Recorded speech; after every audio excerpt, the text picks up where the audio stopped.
YouTube, how's it going? The GOAT House is back. All 9 open head coaching positions in the NFL have been filled. I'm here to rank them from 9 to 1 based off the hires. I'll talk about positives and negatives. Just because they're ranked towards the bottom doesn't necessarily mean they're bad hires. A lot of people think all these hires were, for the most part, bad. We're going to break it down, though. We have grades for these hires with breakdowns on our Patreon. We have other offseason content on and coming to our Patreon and to our YouTube channel here as well. Full NFL coverage. Join us for that. Like, subscribe, to notifications on. Any link you're looking for, Patreon, Twitter, live updates, rumors, predictions on Twitter. Links for that down below, of course.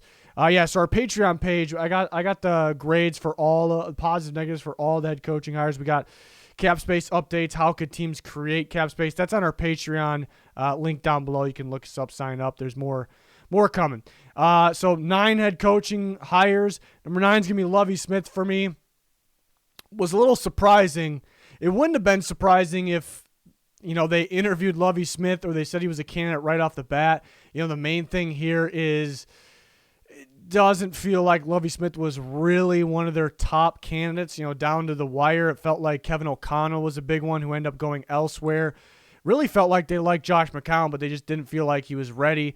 I do think Brian Flores was a serious top candidate for them, but then, was he a distraction at the end of the day? So it really feels like I think everyone could agree they didn't really end up with their best option here, that they're even in their minds. But I guess the positive here is there's not too much change in the defense because they completely changed schemes going to Lovie Smith. Last year, they go from a 3-4 to a 4-3. Lovie's Tampa 2, of course.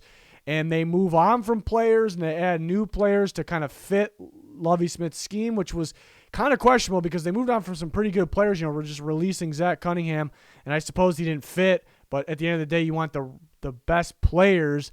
So if they would have had to change schemes again, all of that, what they did, trading Omenu, all those different things would have looked really, really bad. So at least that doesn't look as bad. Keeping Lovie Smith, you could kind of continue to grow that defense. It wasn't a good defense, but I thought it played a little better than what we'd expect by looking at it on paper. You started to get some young guys going, so another offseason to kind of build it the way he wants to. Another negative is this, it kind of feels like, could it be another bridge coach? Do they regret moving on from Culley? Would they have rather just, because I talked about it at the time, even before they fired Culley. I'm like, if they fire Culley, it's going to be because they're targeting somebody else and they feel like they can get that other guy. It doesn't feel like they ended up kind of a swing and a miss here, So do they kind of regret tearing the thing down halfway a little bit? Is this another bridge coach option? Are they going to be looking for another coach next year? So, and Lovie Smith as a head coach hasn't really worked out. He hasn't been really that bad. I mean, he okay in Chicago at times. Didn't work out at Illinois, though, even at the college level. I know it's totally different with recruiting, but it's not the best hire here, obviously. It was just kind of a last-second panic move. All right, let's just go this route. Again, are they going to be back in this discussion next year? Is McCown going to be back in the discussion? Is Flores? We'll see what happens, but it's going to be number 9 here out of the head coaching hires. Going to go Dennis Allen, number 8. It's a tough one to rank because it's not a bad hire. It's not the sexiest hire. It's not like this big-time hire. It's kind of like what had to be done, I suppose, type of hire. Sean Payton informed the Saints, informed everybody that he was going to be moving on a little late, so that kind of, it was tough for the Saints. A lot of the top-tier guys were kind of already narrowing it down to, I'm going there, I'm going here. So the Saints didn't really have that wide variety of coaches maybe like some of these other teams, and definitely fits. When you narrow it down to, for a second I thought they were going to end up with Dennis Allen as a defense coordinator still and then hire and get a head coach on top of it, so you could have got kind of a 2-for-1. I guess the debate would have been, would Allen have left eventually then for another head coaching job? I don't know. But, yeah, it's just there wasn't really too many options. So it was kind of the right thing for the Saints, but doesn't mean we have to rank it high. There could be better, bigger hires, big picture hires, I suppose, going forward. The positives are you perhaps kind of keep that same culture You're not changing things up. You're probably keeping the locker room together, everything together here, which is a positive. I know Sean Payton was more of an offensive mind, so going to the defensive mind, how will it be? Your defense it's kind of a question, though. Does the defense stay very solid? I guess a big question here is, does Dennis Allen continue to run this defense? Because sometimes when coaches go to head coaches, they kind of take on that leadership role, have somebody else call the defense. If that's the case, maybe the defense takes a little bit of a hit. So some questions here still. Again, I think it's kind of one of those ones that kind of had to be done. So there's no way we could say it's a bad hire, but it's not like this great hire at all either.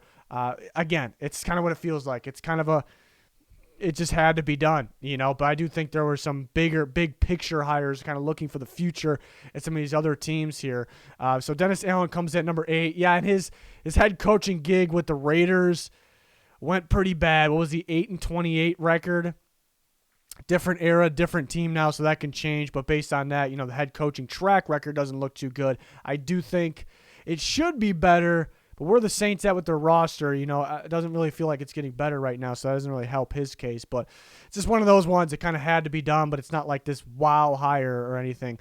Number 7 is going to be Matt Eberflus. A little tricky one here. It's interesting because when the Bears hire Eberflus, right away people are ripping it. Right away it's like, what are they, even maybe Bears fans are doing too, like, what are they doing? People making fun of the Bears hire. But I'm the one going, I like Eberflus I think he's a great defensive coach. I think he's a fantastic defensive coach. And that's kind of right away what I'm saying about, this. I'm like, yeah, maybe they wanted an offensive guy. Maybe they should have gotten an offensive guy from Fields, but I think Eberflus is a good defensive coach. But then you get a couple days later, Eberflus has his press conference, and he's not calling the defense. So that kind of takes my top positive for the Bears and Eberflus here and knocks it down a little bit, because I think he calls the defense very well.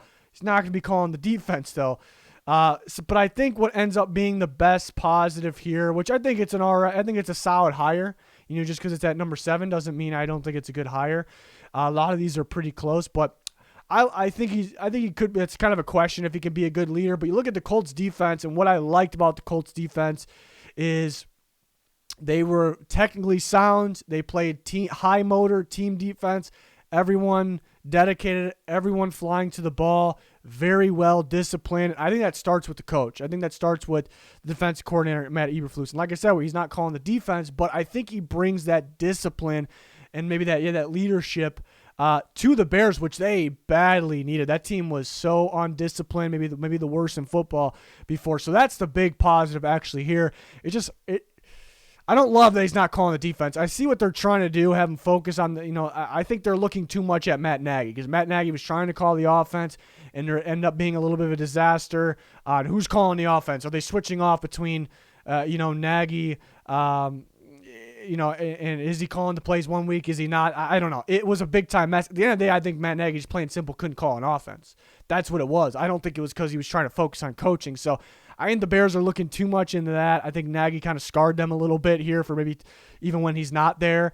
Maybe they're trying to do like a Buffalo Bills route with Sean McDermott. Perhaps I think Eberflus is a really good defensive coach when he calls the defense. So I kind of wish he was calling it there. Another slight negative is even though he's not calling defense, I think it'll be run the same way. But again, how will it be called if he's not calling it? But I think, and that's not what I'm getting to, but it's still going to be that Colts type of defense. They already confirmed they're switching to a 4-3 scheme. It's going to be that type of defense, that Colts type defense there.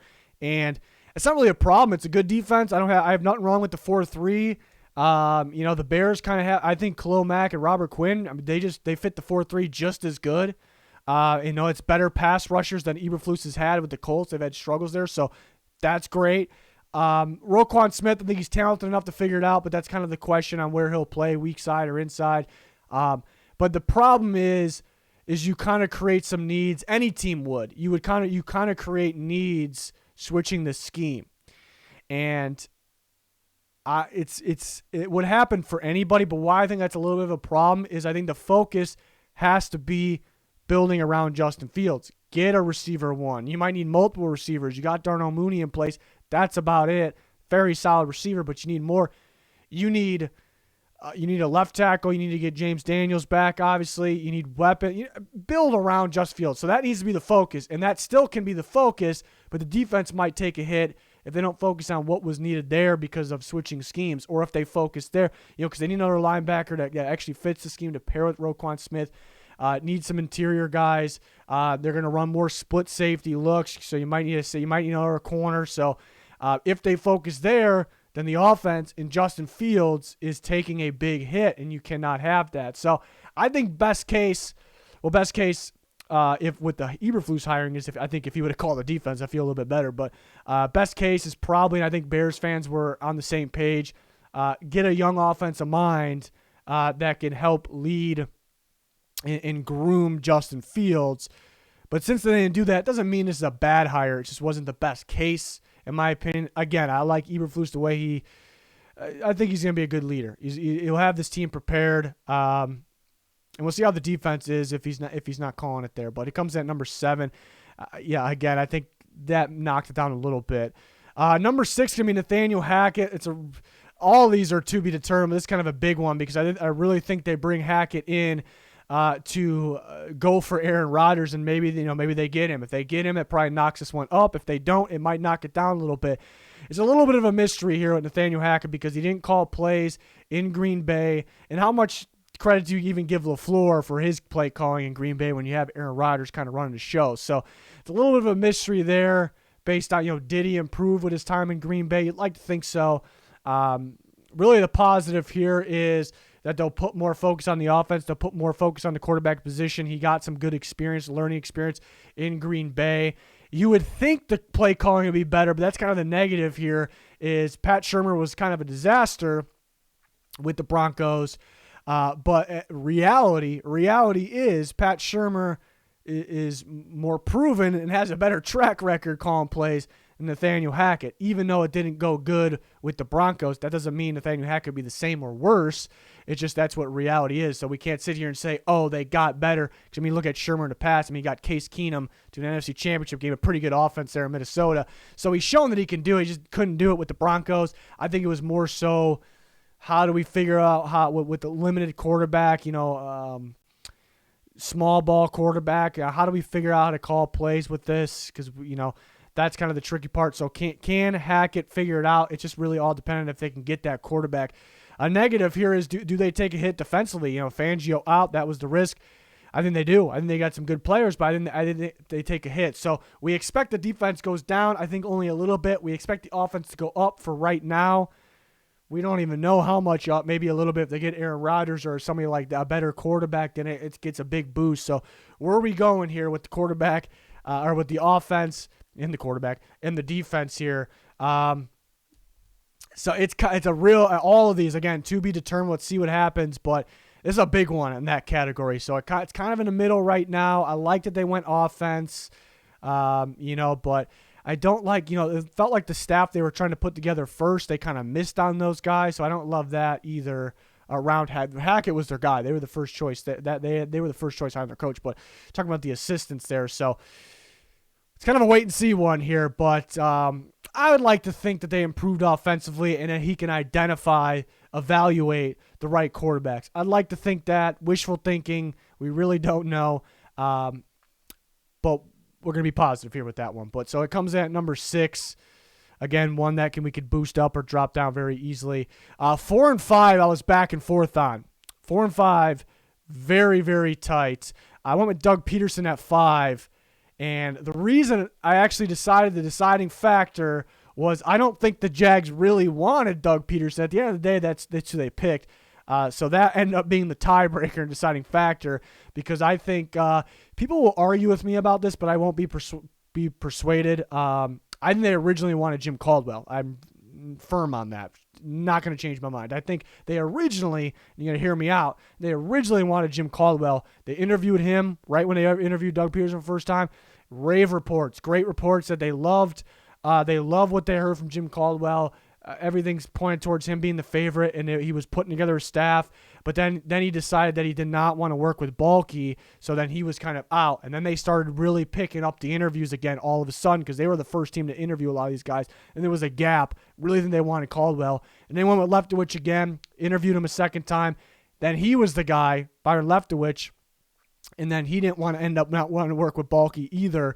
So I think Caldwell and Leftwich were their top two choices. I will say I would have ranked it towards the bottom if it was Caldwell. Leftwich is kind of a shot in the dark because it's Brady, Arians, Leftwich, in my opinion. But I'd rather do that than a recycled coach. I don't really consider Doug Pederson the way we use recycled coach, though. So after all that, yes, they didn't really get their top two choices.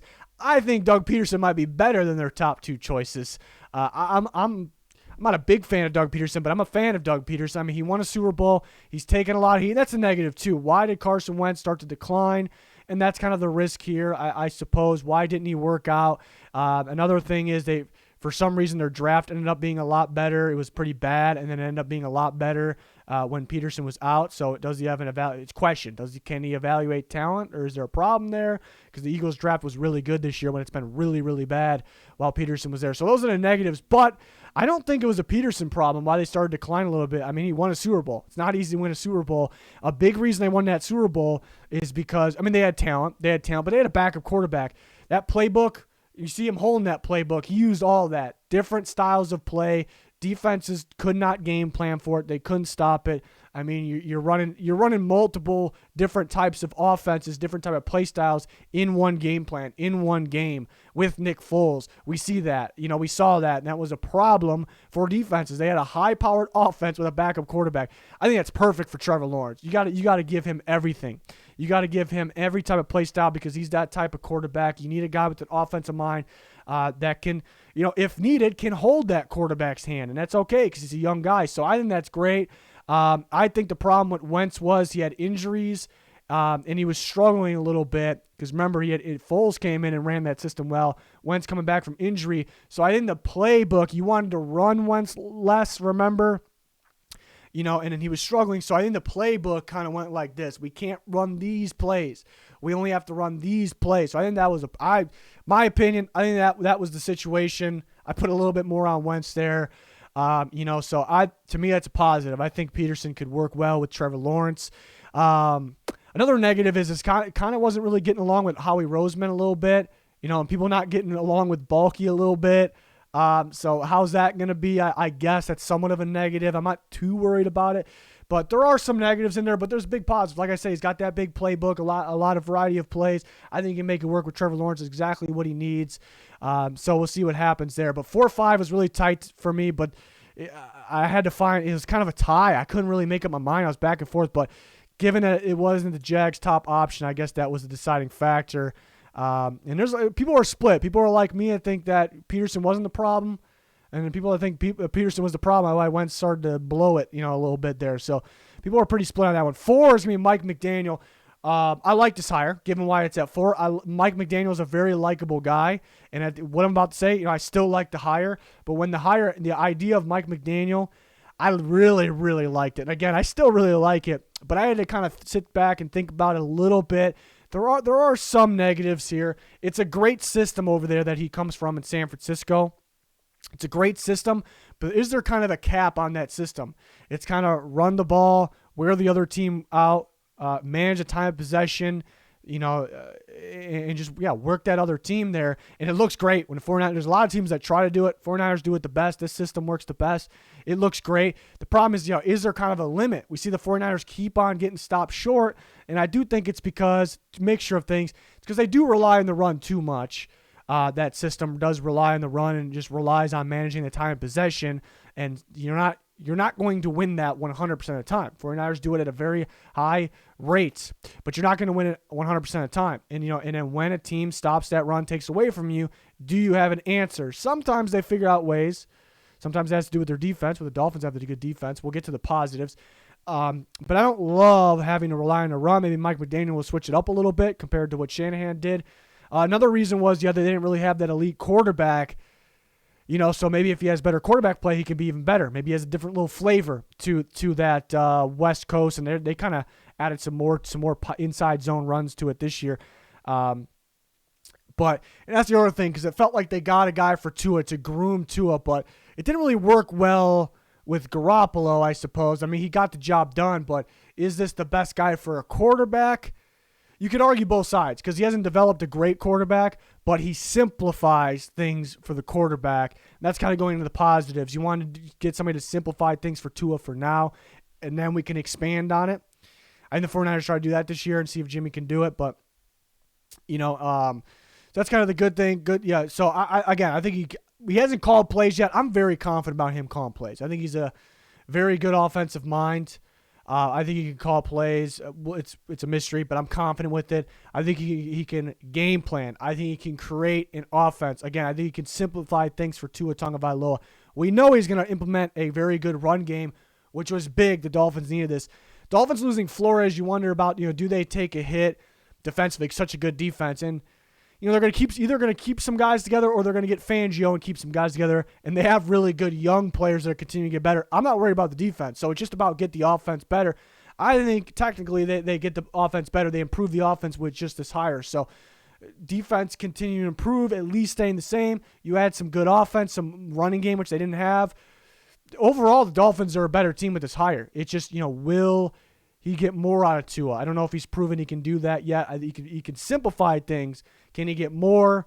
Will they rely on the run? Will they much of a pass game? So some questions there that maybe you have to calm down a little bit, because I really like this hire. I still really like the hire, but that's going to be number 4 there. And number 3 is going to be Kevin O'Connell to the Vikings. They get an offensive mind. The best thing about this for the Vikings is they're going to spread the ball out a little bit more. They're finally out of running that old school offense that they've been running forever. So maybe some more 11 personnel looks, maybe an extra. I've been calling for that for a while. It's just the same thing. You got Dalvin Cook in the backfield. You got 2 tight ends. You got 2 receivers, or you got 1 tight end and a fullback. There was times where they would have 1 receiver out there, and that was a big reason why Diggs was upset. They were taking Diggs off the field because Thielen's in his prime. They got 1 receiver out there. Like, what are you going to do in today's era with that type of offense? So O'Connell coming in, you're going to spread the ball out a little bit more, and you're going to keep defense on their toes. Not going to be stacking up boxes much, so that's great. And then you start to learn that, the question is, can Kevin O'Connell call plays? That's a big question, because he didn't call plays. But then it comes out and you start to learn that Kevin O'Connell actually designed the play. He didn't call the plays for Rams. He actually designed the plays this year and was a big part of the game plan. Because remember, the Rams kind of changed a little bit, shifting from Goff and more of West Coast, a lot of play action, to Stafford. So they had to have a bit of adjustment. So that's where O'Connell came together with McVay, designed some plays, and they're in the Super Bowl right now. So it looks pretty good. So that's ideal. I think he can create and game plan in offense. I think so. Question will be the play calling. Question, does he have his quarterback there? But this is looking pretty good for the Vikings. The change that they needed there, they definitely needed to go offense because they went defense, and the defense was starting to decline big time anyway, so there was kind of no point. I guess the negatives here, it's tough. This is one with not a lot of negatives. I guess can he call plays? This will be a negative for about half the fan. What I'm about to say, for half the fan base, not really all of it. But is this a sign that they're insisting on Kirk Cousins, that insisting on him being the guy? So some people view that being as negative, some not. It's tough to find a better quarterback, because Kirk Cousins actually played pretty well this year. Can he play even better? With O'Connell, with more of that style offense? Stafford played better. He went from not being able to win the Kirk Cousins, not Stafford, but went from not being able to win the big games to getting the Super Bowl. That looks pretty good. But will they insist on their current quarterback? You could view that as a negative, kind of speaking in existence. This will work, so that's kind of the negative there. But not really glaring ones here. I suppose the defense was a problem last year, and going with an offensive guy, the defense stays bad. I guess that could be a negative, but they had a defensive coach, and I think they needed to go offense anyway. So I like the O'Connell one. A lot of these are to be determined, but that'll be at 3. I got Josh McDaniels at number 2. There's a lot of people that don't like the Josh McDaniels hire. I like the Josh McDaniels hire. And the reason people don't like it is because he had a stint with the Broncos. It didn't really go that great. Was it that bad, though? I guess the question. But here's the big thing that people don't realize. which is a negative, which is actually a negative for McDaniels, is they put him in charge of everything. He was running the show there. The negative was his job evaluating the talent, like who we're picking up in the offseason, mainly in the draft. It wasn't good. It was not good. And that's kind of a negative here. But I don't think he'll be doing that. They brought in a Patriots guy in Dave Ziegler, to run the show, a guy that he trusts, that McDaniels trusts, to kind of acquire the talent there, which has been doing pretty well in New England. So that makes sense to me on why McDaniels won't be in charge of running the show there. So because he did a bad job in Denver kind of bringing the talent. But I think he can call an offense.